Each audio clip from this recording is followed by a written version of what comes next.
श्रीदक्षिणामूर्त्याष्टोत्तरशतनामस्तोत्रमहामन्त्रस्य ब्रह्मा ऋषिः अनुष्टुप्छन्दः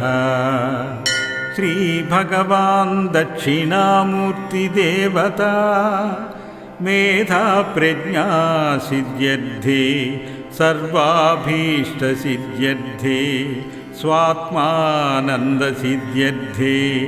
श्रीदक्षिणामूर्त्यष्टोत्तरशतनामस्तोत्रपारायणे विनियोगः। स्फटिकरजितवर्णं मौक्तिकामक्षमाला ममृतकलशविद्या ज्ञानमुद्राः कराब्जे दधतमरगकक्षं चन्द्रचूडं त्रिनेत्रं विधृतविविधभूषं दक्षिणामूर्तिमीडे।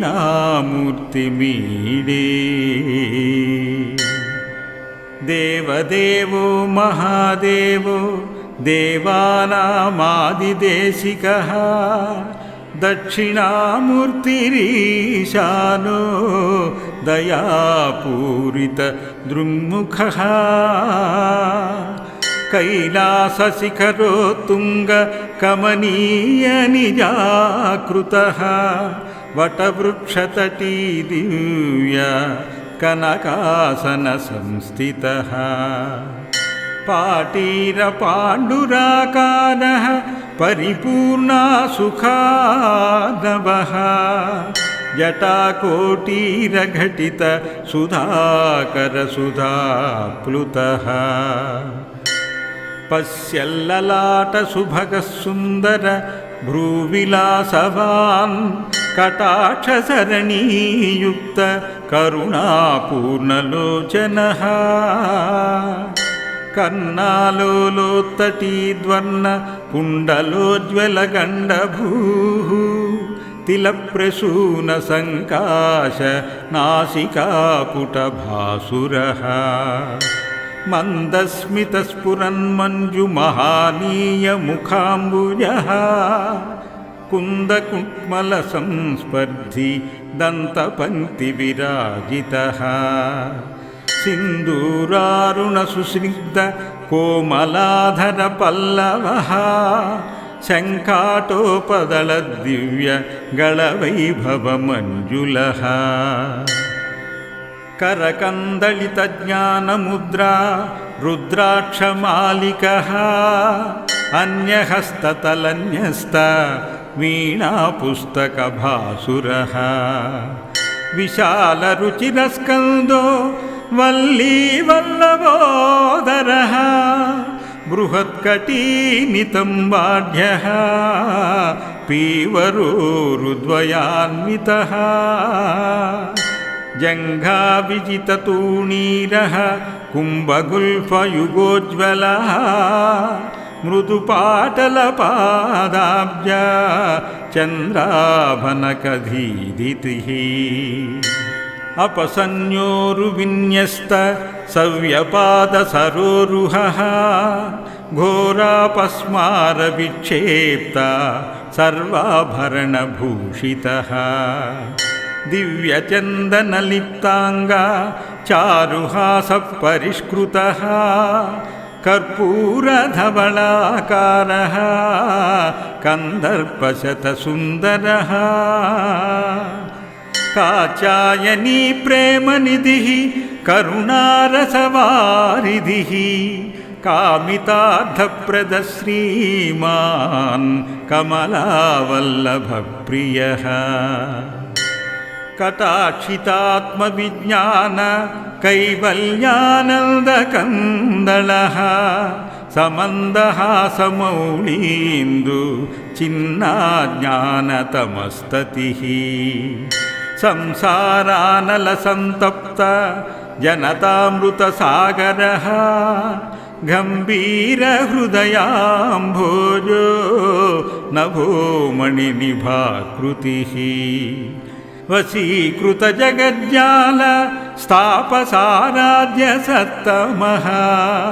कैवल्यानन्दसन्मात्रः शुद्धबोधैकविग्रहः तापत्रयतमो भानुः पापरण्यदवानलः संसारसागरोद्धर्ता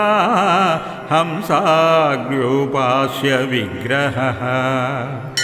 भूतिभूषितसर्वाङ्गो भूताधिपतिरीश्वरः ललाटहुतभुग्दग्ध मनोभवशुभाकृतिः कुक्षौ धृतुजगज्जाल स्तुषारकरशीतलः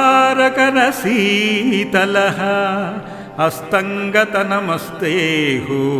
निष्कलानन्दबन्धुरः ईशोदात्तगुणाधार उदारतरवैभवः अव्याजकरुणामूर्ति अज्ञानदान्तभानुमान् भक्तमानसहंसेज्यो भवामयभिविष्टमः योगीन्द्रवन्द्यपादाब्जो योगपट्टलसत्कटिः शुद्धस्फटिकसङ्काशो बद्धपन्नगभूषणः नानामुनिसमाकीर्णो नासाग्रन्यस्तलोचनः वेदमूर्त्यैकसंवेद्यो नादध्यानपरायणः धरातलेन्दुरानन्द रससन्दोहसागरः पराकृतदैवतौगः परापरदृगुद्भुतः व्रात्योद्धर्ता परं ज्योतिः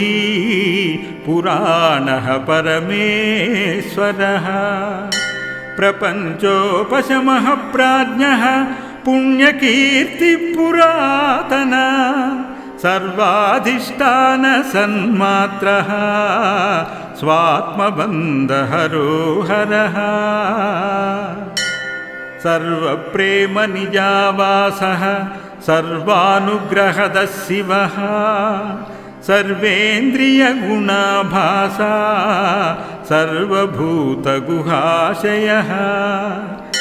सच्चिदानन्दपूर्णात्मा स्वे महिम्नि प्रतिष्ठितः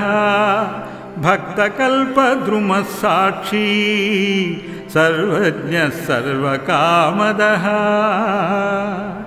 ब्रह्मविद्वरयोगीन्द्र वृन्दवल्यपदाम्बुजः श्रीमेधा दक्षिणामूर्तिः हृदि मे वसतात् सदा स्तोत्रमेतन्माह पुण्यं दक्षिणास्यस्य सद्गुरोः अष्टोत्तरशतख्याभिगुम्फितं सर्वसिद्धिदम्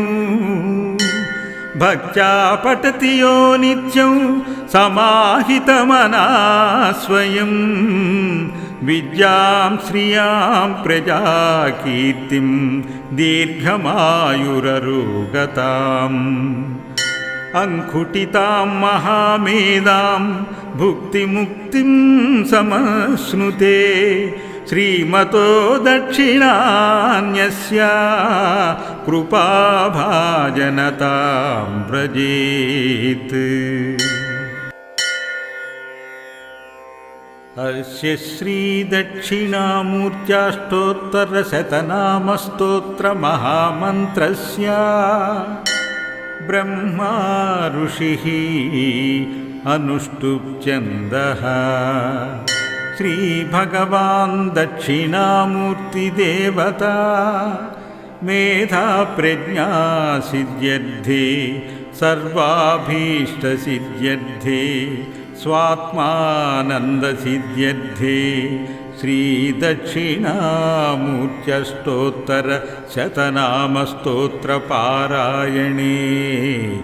विनियोगः। स्फटिकरजितवर्णं मौक्तिकामक्षमाला ममृतकलशविद्या ज्ञानमुद्राः कराब्जे दधतमरगकक्षं चन्द्रचूडं त्रिनेत्रं विधृतविविधभूषं दक्षिणामूर्तिमीडे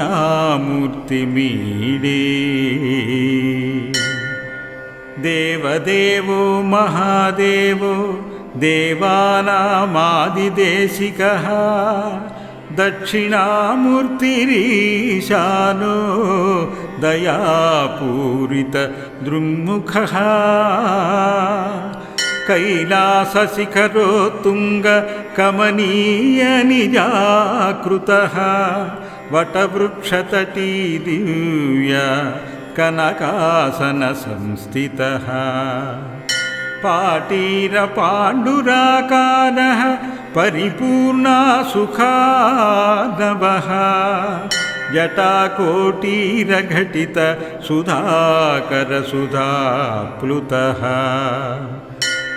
पश्यल्ललाटसुभगः सुन्दर भ्रूविलासवान् कटाक्षसरणीयुक्त करुणापूर्णलोचनः कर्णालोलोत्तटीद्वर्ण कुण्डलोज्ज्वलगण्डभूः तिलप्रसूनसङ्काश नासिकापुटभासुरः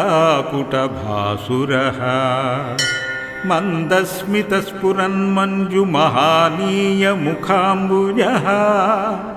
कुन्दकुट्मलसंस्पर्धी दन्तपङ्क्तिविराजितः सिन्दूरारुणसुस्निग्ध कोमलाधरपल्लवः शङ्काटोपदलदिव्यगळवैभवमञ्जुलः करकन्दलितज्ञानमुद्रा रुद्राक्षमालिकः अन्यहस्ततलन्यस्त वीणापुस्तकभासुरः विशालरुचिरस्कन्दो वल्लीवल्लभोदरः बृहत्कटीनितम्बाढ्यः पीवरोरुद्वयान्वितः जङ्घाविजिततूणीरः कुम्भगुल्फयुगोज्ज्वलः मृदुपाटलपादाब्जा चन्द्राभनकधीदितिः अपसन्योरुविन्यस्त सव्यपादसरोरुहः घोरापस्मारविक्षेप्ता सर्वाभरणभूषितः दिव्यचन्दनलिप्ताङ्गा चारुहासपरिष्कृतः कर्पूरधवलाकारः कन्दर्पशतसुन्दरः काचायनी प्रेमनिधिः करुणारसवारिधिः कामितार्थप्रदः श्रीमान् कमलावल्लभप्रियः कटाक्षितात्मविज्ञान कैवल्यानन्दकन्दलः समन्दहासमौळीन्दु चिन्नाज्ञानतमस्ततिः संसारानलसन्तप्त जनतामृतसागरः गम्भीरहृदयाम्भोजो नभोमणिनिभाकृतिः वशीकृतजगज्जाल स्थापसाराध्य सत्तमः कैवल्यानन्दसन्मात्रः शुद्धबोधैकविग्रहः तापत्रयतमो भानुः पापरण्यदवानलः संसारसागरोद्धर्ता हंसाग्र्योपास्य विग्रहः भूतिभूषितसर्वाङ्गो भूताधिपतिरीश्वरः ललाटहुतभुग्दग्ध मनोभवशुभाकृतिः कुक्षौधृतुजगज्जाल स्तुषारकरशीतलः अस्तङ्गतनमस्तेहो निष्कलानन्दबन्धुरः ఈశోదాత్తగుణాధార ఉదారతర వైభవః అవ్యాజ కరుణామూర్తి అజ్ఞానదాంత భానుమాన్ భక్తమానసహంసేజ్యో భవామయభివిక్తమః योगीन्द्रवन्द्यपादाब्जो योगपट्टलसत्कटिः शुद्धस्फटिकसङ्काशो बद्धपन्नगभूषणः नानामुनिसमाकीर्णो नासाग्रन्यस्तलोचनः वेदमूर्त्यैकसंवेद्यो नादध्यानपरायणः धरातलेन्दुरानन्द रससन्दोहसागरः पराकृतदैवतौगः परापरदृगुद्भुतः व्रात्योद्धर्ता परं ज्योतिः पुराणः परमेश्वरः प्रपञ्चोपशमः प्राज्ञः पुण्यकीर्तिपुरातन सर्वाधिष्ठानसन्मात्रः स्वात्मबन्धहरोहरः सर्वप्रेमनिजावासः सर्वानुग्रहदः शिवः सर्वेन्द्रियगुणाभासा सर्वभूतगुहाशयः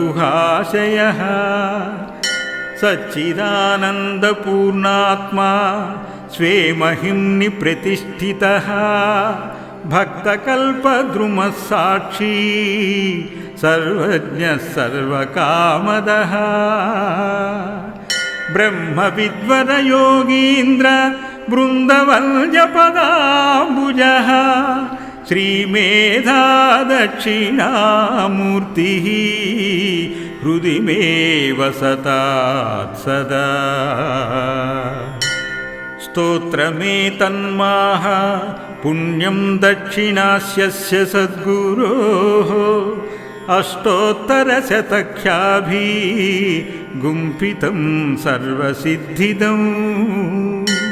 भक्त्या पठति यो नित्यं समाहितमना स्वयं